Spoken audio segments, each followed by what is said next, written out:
saya, yaitu kita akan membuat kali ini mengenai podcast pengantar ilmu sosiologi dengan narasumber kita yaitu Kak Intan Pertiwi.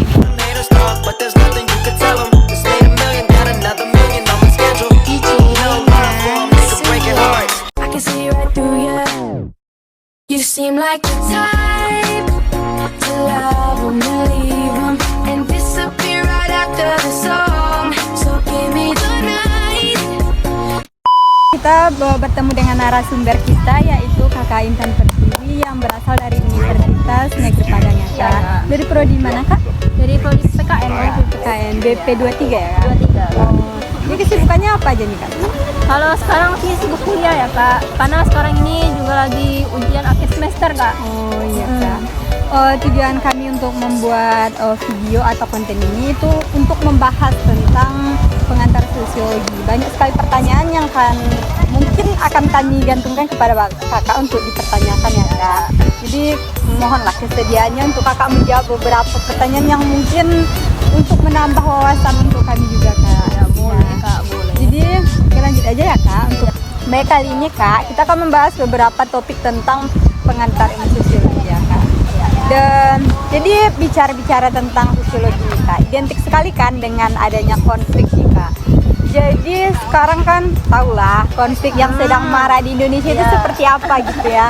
Jadi menurut kakak itu konflik itu seperti apa sih, Kak? Dan menurut kakak itu, menurut penjelasan kakak aja nih, coba kakak sedikit dong memberi penjelasan mengenai konflik itu seperti apa. Ya, ini aku spill ya. Ya, spill dong ya.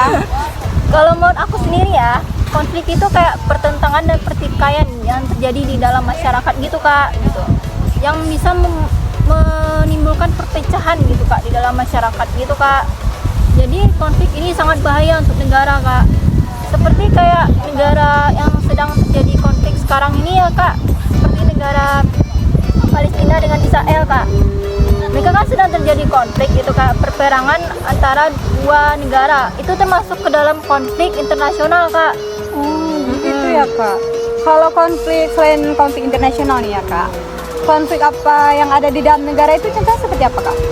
Konflik dalam negara itu seperti kayak berdebatnya antara partai-partai gitu, Kak. Oh, yang saya marah sekarang ya, Kak. Iya, Kak. Itu kan itu negara, Kak, untuk pemilihan umum untuk presiden kita, Kak. untuk penyelesaian konflik nih ya, Kak. Kita bicaranya konflik. Jadi harus ada penyelesaian dong. Iya. Menurut Kakak itu penyelesaian ya yang dapat kita lakukan sebagai warga negara itu seperti apa tuh, Pak? Penyelesaiannya itu bisa menggunakan resolusi konflik, Kak. Itu cara untuk menyelesaikan konflik yang sedang terjadi. Jadi seperti kayak yang sekarang ini ya, Kak, yang pemilu tadi nih, Kak. Ya. Pemilu itu bisa kita menggunakan cara kayak saling toleransi, saling support gitu, Kak, satu sama lain bersama partai, Kak. Sehingga bisa mendapatkan gitu pemimpin yang baik gitu, Kak, yang sukses untuk negara ke depannya gitu, Kak. Gitu ya, Kak. Sangat jelas sekali ya penjelasannya mengenai konflik ini ya. Semoga ya cepat-cepatlah konflik tentang politik ini reda ya di Indonesia. Tapi pemilihannya tinggal beberapa bulan lagi ya. Kita akan menentukan Februari, Kak, pilihan ya. itu. Ya kalau dari konflik, oke lah, sudah dijelaskan ya, sudah mengerti lah. Kalau kita bicara hal lain ya aja ya, Kak. Lanjut aja. Kita bicara berikutnya itu tentang integrasi gitu, Kak. Kan membahas tentang integrasi sosial gitu. Menurut kakak ya, yang dikatakan dengan kata integrasi itu seperti apa sih, Kak? Ya.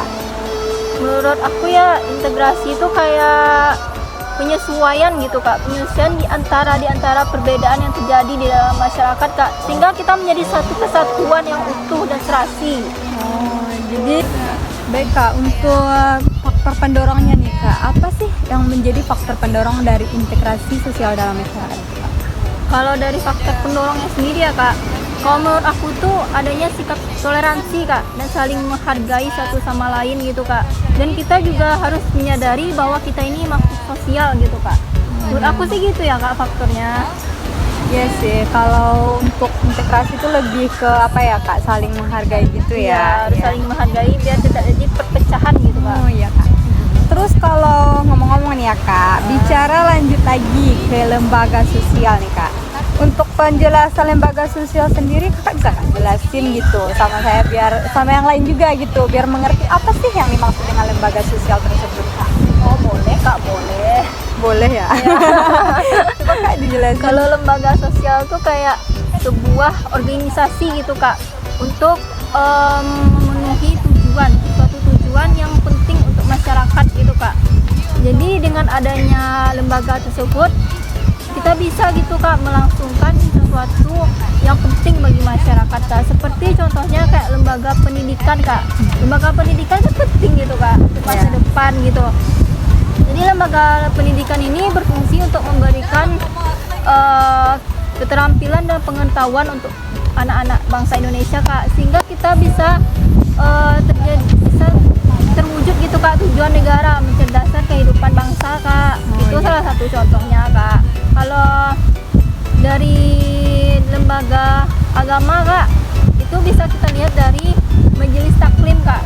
Ibu-ibu majelis taklim itu kan selalu gitu kak keagamaan kayak mengajar ngaji bareng gitu kak. Itu termasuk ke dalam lembaga agama kak. Oh iya kak. Mungkin lebih apanya ya kak? Oh, udah ke contoh-contohnya juga dijelasin lebih lengkap gitu, gitu ya kak. Menurut kakak tuh lanjut ya kak, kita bahas tentang stratifikasi sosial nih kak. Menurut kakak yang dikatakan stratifikasi sosial itu seperti apa sih kak? Kalau menurut aku sendiri ya, sertifikasi itu kayak kedudukan gitu loh kak. Jadi pembagian gitu kak? Iya, tingkatan-tingkatan di dalam masyarakat gitu kak. Kayak kita tuh dibagi dalam kelas yang secara vertikal gitu kak. Nah, jadi kalau dibagi tuh kak pasti ada bentuk-bentuknya ya kan kak? Seperti apa tuh kak sebenarnya? Sebenarnya bentuk-bentuknya itu banyak gitu kak, dan ada di mana-mana gitu kan kak. Jadi salah satunya ya kak, kak. Kalau berdasarkan bentuk pelapisan sosial atau stratifikasi itu berdasarkan ekonomi kak. Jadi di berdasarkan ekonomi ini dibagi jadi dua kelas kak, yang dari kelas kaya atau dari kelas miskin kak. Jadi yang kelas kaya ini menduduki kedudukan paling tinggi gitu kak di dalam masyarakat gitu kak. Oh jadi dibagi gitu ya kak kelasnya, dipandang dari hal yang lebih tinggi ke lebih yang rendah gitu ya kak? Iya, dibagi dalam dua kelas gitu kak. Jadi kan kalau dibagi gitu kan bisa terjadi konflik juga gitu kak. Iya sih kak, benar kalau kayak nggak adil gitu ya kak? Iya kak, ada apa sih bagi gitu kayak ya? misalnya ada yang iri gitu satu sama lainnya gitu kan kak. Kalau kita lanjut nih kak ya, dalam masyarakat itu pasti adanya perubahan nih ya kak. Kalau membahas tentang perubahan nih ya kak, perubahan-perubahan itu menurut kakak tuh seperti apa sih? Apa yang dikatakan dengan perubahan itu gitu? Terus perubahan itu pasti ada faktor-faktornya juga ya kan kak? Faktor penghambat pendorongnya pasti juga ada. Coba deh, Ada. saya itu menjadi pertanyaan gitu kak buat saya kan. Kayak mana sih penjelasan mengenai hal tersebut? Banyak kan terjadi perubahan gitu, tapi kita nggak tahu dampaknya itu bagi kita apa. Bisa nggak kakak jelasin gitu tentang perubahan itu kayak mana gitu? Oh bisa.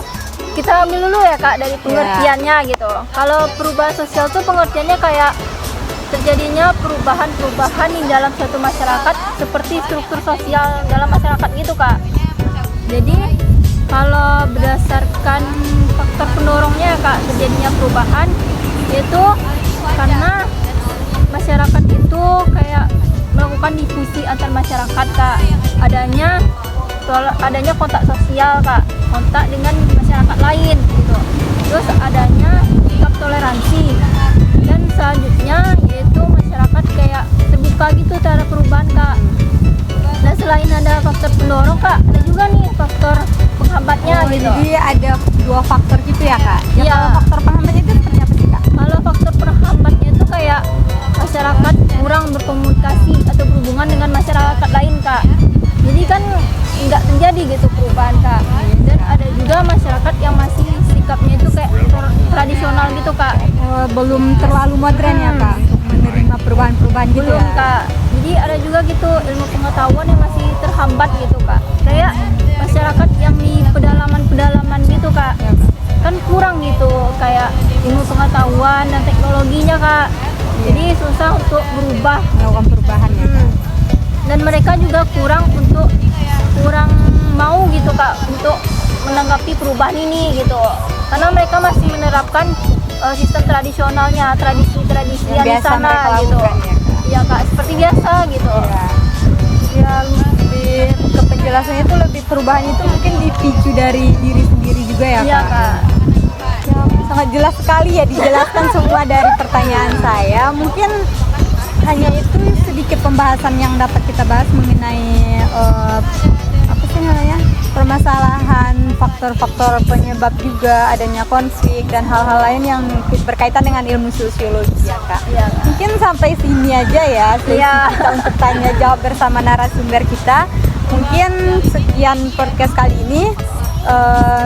Mau udah banyak nanya juga nih ya Kak, Iya. agak ngerepotin juga. Jadi dari konten ini mungkin banyak sekali hal yang dapat kita ambil ya dan pelajari dari penjelasan Kakak tadi. Harusnya kami tuh lebih memperdalam apa sih, rasa persatuan kesatuan juga ya kalau udah tahu tentang permasalahan sosiologi ini.